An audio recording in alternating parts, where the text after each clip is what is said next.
ছুটি কাটাতে বিনোদন পার্কে গিয়ে সুইমিং পুলে নেমেছিলেন একদল তরুণ তরুণী।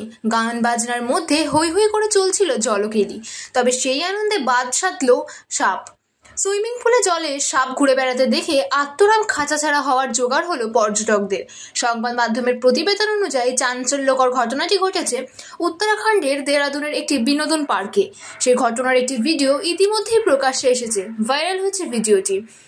সেই ভিডিওই দেখা গিয়েছে বিনোদন পার্কের বিশাল সুইমিং পুলে জলকেলি করতে মত্ত পর্যটকদের দল। নিজেদের মধ্যেই নাচানাচি করছেন তরুণ তরুণীরা। হঠাৎ একজন পর্যটকের নজরে পড়ে জলে সাঁতার কাটছে একটি ভয়ানক সাপ। চিৎকার করে বাকিদের সাবধান করেন তিনি।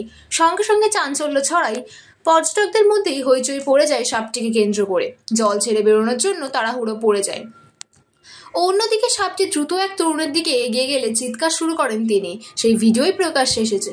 ভাইরাল সেই ভিডিওটি পোস্ট করা হয়েছে ভূপি পানওয়ার নামের একটি এক্স হ্যান্ডেল থেকে। ইতিমধ্যেই বহু মানুষ দেখেছেন সেই ভিডিও। লাইক এবং কমেন্টের বন্যা বয়ে গিয়েছে সেখানে। ভিডিওটি দেখে নেটাগরিকদের একাংশ যেমন মজার মন্তব্য করেছেন, তেমনই উদ্বেগ প্রকাশ করেছেন অনেকেই। এক নেটাগরিক ভিডিওটি দেখার পর লিখেছেন, ভিডিও দেখে গা শিওরে উঠল। সুইমিং পুলে নামার আগে 10 বার ভাববো এখন থেকে। অন্য একজন আবার লিখেছেন, সাঁতারু সাপ ও বেচারা সুইমিং পুলের মজা নিতে এসেছিল।